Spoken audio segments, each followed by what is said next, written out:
श्री गणेशाय नमः। जगदानन्दकन्दाय प्रणतार्थी होराय च नीलाचलनिवासाय जगन्नाथाय ते नमः। शरणागतदिनार्तो परित्राय परायणे सर्वस्वार्थी हरिदेवी भगवती ओ नारायणी नमो नमः। नमः भगवती शरणम। दर्शक बंधु 12 अधिपति चंद्र महाग्रह को नमन कर जानिबा आज राशिफल विषय। सर्वप्रथमे जानिबा आज राशि नक्षत्र तथा पंचांग विषय। आज बैशाख मास कृष्णपक्ष इंग्राजी तारीख मई मास 6 तारीख 2024 मसीहा सोमवार। आज त्रयोदशी तिथि रेवती नक्षत्र मीनचंद्र प्रीति जोग वाणिज्यकरण दिवा 2 घंटा 40 मिनिट पर विष्टिकरण भोग हेब। आज मिथुन राशि घात 12 और धनुराशि पुरुष और तुला राशि महिला घात चंद्र। राहु काल दिवा 2 घंटा 58 मिनिट दिवा 4 घंटा 53 मिनिट मध्य। महेंद्र बेला रात्रि 7 घंटा 41 मिनिट रात्रि 9 घंटा 8 मिनिट मध्य। राहु काल में कौन से आनुष्ठानिक मांगलिक शुभ कार्य करने शास्त्र सम्मत नुहे। एणुक महेंद्र बेलाटी सर्वोत्तम, कारण महेंद्र बेलाटी श्रीहरि विष्णु अति प्रिय बोली शास्त्र मार्गदर्शन करें। आज ग्रहस्थिति रवि शुक्र मेष राशि बृहस्पति वृष राशि केतु कन्या राशि शनि कुंभ राशि बुध राहु मंगल और चंद्र एकत्रीकरण अवस्था मीन राशि गोचर करेंगे।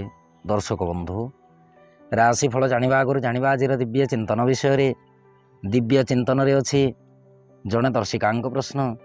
दर्शिका जनक प्रश्न रखिंट निजे जदि वृक्ष चढ़ी स्वप्न रात्रि रे शोवा समय दर्शन हुए ताहेले एही स्वप्नटी क्यों प्रकार फल मिलता है। तांकर द्वितीय प्रश्न जन्म जातक अष्टम चंद्र विषय वस्तु नहीं कि संक्षिप्त आलोचना करेंगे। दर्शक बंधु प्रथम प्रश्न जहाँकि स्वप्नफल समीक्षा। निजे जदि वृक्ष उपर चढ़ीबार स्वप्न देखा जाउछि, वृक्ष आरोहण करिथिबार स्वप्न जदि दर्शन हुए ताहेले निश्चित रूपे धन प्राप्ति होता है। द्वितीय प्रश्न जन्मजातक अष्टम चंद्र जेतेबेले जन्मजातक अष्टम चंद्र देखा मिले अष्टम चंद्र विशेषकर श्लेषादि रोग कारक हो जाते। जदि अष्टम राशि जल राशि होता है ताहेले जन्मजातक सदा सर्वदा श्लेषादि रोग पीड़ित होइकी नानादि प्रकार उपाय करिकी हैराण हरकत मध्य होता है। दर्शक बंधु अष्टम स्थान में जितेबाला चंद्र अवस्थान करती विशेषकर मानसिक अस्थिरता जात करती। अष्टम स्थान में चंद्र बाल्यरिष्ट कारक। अष्टम स्थान में चंद्र रहीकि शिशु प्रति प्रबल प्रबल मात्रा बाल्यरिष्ट देते।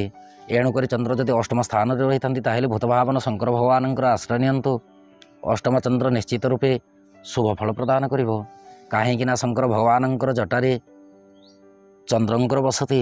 तेणुक शंकर को जदि आराधना करा जाए चंद्र महाग्रह मध्य शांत हो जाते। ये थिला जड़े दर्शिका प्रश्न। एवं आसतु जानिबा आज राशिफल विषय। राशिफलटी आपणक चंद्र राशि उपर आधारित। आपणक जन्मकोष्ठी में चंद्रमा जो राशि अवस्थान करिसेंति सी हेउछि आपणक चंद्र राशि बा जन्म राशि।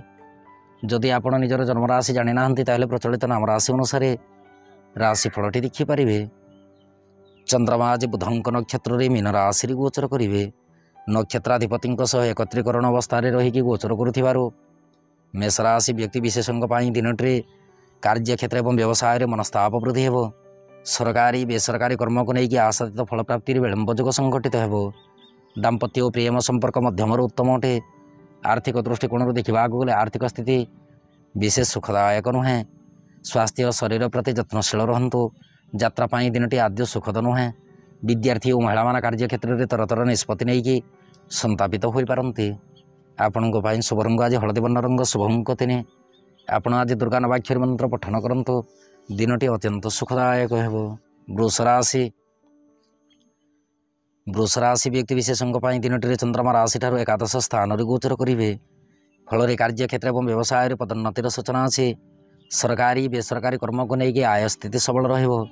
दाम्पत्य और प्रेम संपर्क सदृढ़ अटे। आर्थिक दृष्टिकोण देखा गले दिनटी धार करज देथिबा संपत्ति फेरस्त पाइपारते। स्वास्थ्य शरीर अति उत्तम रहिबो। यात्रा समय शुभफल प्राप्ति करेंगे। विद्यार्थी और महिला कार्य क्षेत्र में आशातीत फल प्राप्ति करेंगे। आपण शुभ रंग आज धवलवर्ण रंग शुभ अंक 1। आपण आज राम रक्षा स्तोत्र पाठ करंतु। दिनटी अत्यंत सुखदायक हो। मिथुन राशि व्यक्ति विशेषों दिनटी चंद्रमा राशि ठार 10म स्थान गोचर करेंगे। फल कार्य क्षेत्र और व्यवसाय शत्रुपक्ष विजय प्राप्ति करेंगे। सरकारी बेसरकारी कर्म को लेकिन सफलतार चाबिकाठी प्राप्ति हो। दाम्पत्य और प्रेम संपर्क मध्यम उत्तम अटे। आर्थिक दृष्टिकोण देखा गले आर्थिक स्थिति सबल रहिबो। स्वास्थ्य शरीर उत्तम रहिबा सहित यात्रा समय शुभफल प्राप्ति करेंगे। विद्यार्थी और महिला कार्य क्षेत्र में उन्नतिर मार्गदर्शन करेंगे। आपण शुभ रंग आज घननील रंग शुभ अंक 8। आपण आज क्लींग मंत्र को 54 थर उच्चारण करंतु। दिनटी सुखद रहिबो। कर्कट राशि व्यक्ति विशेषों दिनटी चंद्रमा राशि ठार 9म स्थान गोचर करेंगे। फल कार्य क्षेत्र और व्यवसाय बंधु साहाय्य प्राप्ति हो। सरकारी बेसरकारी कर्म को लेकिन परोपकार कर प्रशंसार पात्र हेबे। दाम्पत्य और प्रेम संपर्क अति उत्तम अटे। आर्थिक दृष्टिकोण देखा गले आर्थिक स्थिति सबल रहिबो। स्वास्थ्य शरीर प्रति यत्नशील रहंतु। यात्रा पाई दिनटी उत्तम अटे। विद्यार्थी और महिला कार्य क्षेत्र में साहाय्य सहानुभूति प्राप्ति करेंगे। आपण शुभ रंग आज घृतवर्ण रंग शुभ अंक 5। आपण आज हनुमान चालीसा पठन करंतु।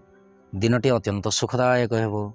सिंह राशि व्यक्ति विशेषों दिनटी चंद्रमा राशि ठार 8म स्थान गोचर करेंगे। फल कार्य क्षेत्र और व्यवसाय घात प्रतिघात जो संगठित हो।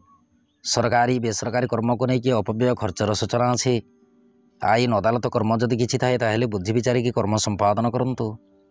दाम्पत्य और प्रेम संपर्क आद्य शुभदायक नुहे। सहधर्मिणी परामर्श अनुसार गृह कार्य संपादन करंतु। आर्थिक दृष्टिकोण देखा गले आर्थिक स्थिति को लेकिन वाद विवाद उत्पन्न हो। स्वास्थ्य शरीर प्रति यत्नशील रहंतु। दिनटी मुंडरे आघात लागिपारे। यात्रा पाई दिनटी मध्यम फलदायक। विद्यार्थी और महिला कार्य क्षेत्र में विरक्ति भाव प्रकाश करेंगे। आपण शुभ रंग आज सिंदूरवर्ण रंग शुभ अंक 3। आपण आज गायत्री मंत्र को 54 थर उच्चारण करंतु। दिनटी सुखद रहिबो। कन्या राशि व्यक्ति विशेषों दिनटी चंद्रमा राशि ठार 7म स्थान गोचर करेंगे। फल कार्य क्षेत्र और व्यवसाय सुख समृद्धि लाभ जोग अच्छी। सरकारी बेसरकारी कर्म को लेकिन अत्यंत खुशी अनुभव करेंगे। दाम्पत्य और प्रेम संपर्क सुखद अटे। दिनटी मांगलिक तथा आनुष्ठानिक कर्म योगदान रही पारे। आर्थिक दृष्टिकोण देखा गले आर्थिक स्थिति सबल रहिबो। स्वास्थ्य शरीर अति उत्तम अटे। यात्रा पाई दिनटी आपण पक्षरे जीवो। विद्यार्थी और महिला कार्य क्षेत्र में उन्नतिमूलक कर्म संपादन करेंगे। आपण शुभ रंग आज आकाशी वर्ण रंग शुभ अंक 7। आपण आज असहाय व्यक्ति को साहाय्य हंतु। दिनटी अमृत तुल्य हो। तुला राशि व्यक्ति विशेषों दिनटी चंद्रमा राशि ठार 6ठ स्थान गोचर करेंगे। फल कार्य क्षेत्र और व्यवसाय उन्नतिर मार्गदर्शन हो। सरकारी बेसरकारी कर्म को लेकिन मन भितर नूतन चिंताधारा जागृत हो। दाम्पत्य और प्रेम संपर्क को लेकिन वाद विवाद उत्पन्न हो पारे। आईन अदालत तथा न्याय निष्पत्ति कर्म योगदान रखंतु नाही। आर्थिक दृष्टिकोण देखा गले आर्थिक स्थिति मध्यम उत्तम अटे। स्वास्थ्य शरीर प्रति ध्यान देवा सहित दिनटी दिनचर्या और पारिवारिक परिवेश प्रति ध्यान रखंतु। यात्रा पाई दिनटी अति उत्तम अटे।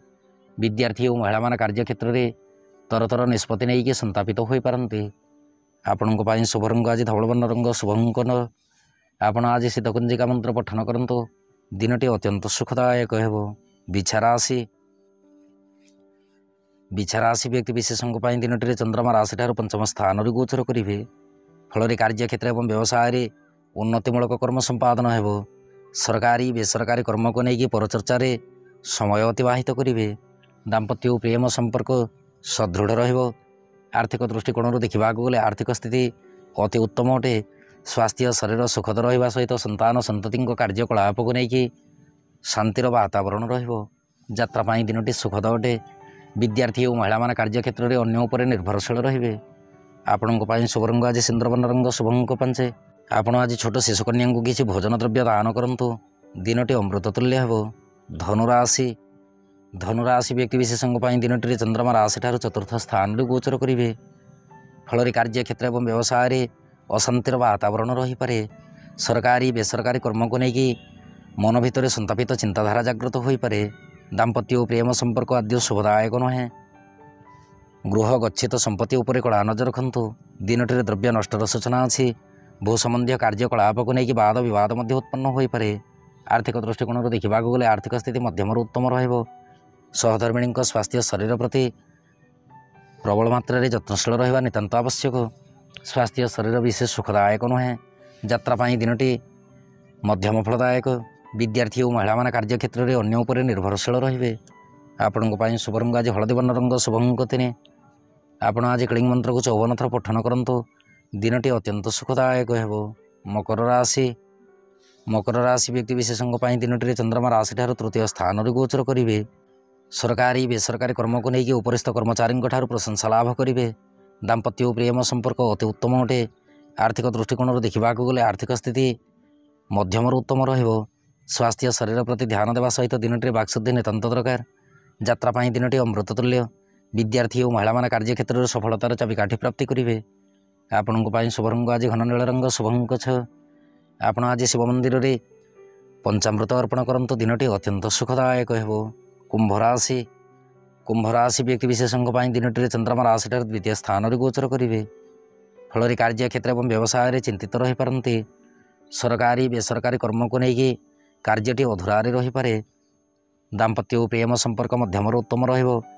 आर्थिक दृष्टिकोण देखा गले आर्थिक स्थिति प्रति मन मध्य विरक्ति भाव देखा जाई पारे। स्वास्थ्य शरीर सुखद अटे। अन्य काहारी उपरे विशेष भरोसा रखंतु नाही। परिवार मध्य शांतिर वातावरण रखंतु। निज पार्टी गलित होता बाणीटी निज पाए क्षतिर कारण हो पारे। यात्रा दिनटी मध्यम फलदायक। विद्यार्थी और महिला मान कार्य क्षेत्र में विलंब जोग लक्ष्य करेंगे। आपण शुभ रंग आज घन नील रंग शुभ अंक 2। आपण आज शिवलिंग त्रिशाखा बेलपत्र अर्पण करंतु। दिनटी सुखद रहिबो। मीन राशि व्यक्ति विशेषों दिनटी चंद्रमा राशि गोचर करेंगे। फल कार्य क्षेत्र और व्यवसाय स्वाधीनता भाव कर्म संपादन हेबो। सरकारी बेसरकारी कर्म को लेकिन उपरिस्थ कर्मचारी प्रशंसा लाभ करेंगे। दाम्पत्य और प्रेम संपर्क अति उत्तम अटे। आर्थिक स्थिति सुखद रहिबो। स्वास्थ्य शरीर प्रति ध्यान रखंतु। यात्रा दिनटी अति उत्तम अटे। विद्यार्थी और महिला मान कार्य क्षेत्र में कृतित्व अर्जन करेंगे। आपण शुभ रंग आज नारंगी वर्ण रंग शुभ अंक 8। आपण आज देवी मंदिर में जवा पुष्प अर्पण करंतु। दिनटी सुखद रहिबो। दर्शक बंधु ये थिला मेष राशि ठार मीन राशि पर्यंत द्वादश राशि राशिफल एवं आज दिव्य चिंतन। एवं अनुमति दियंतु। नौमा भगवती शरण।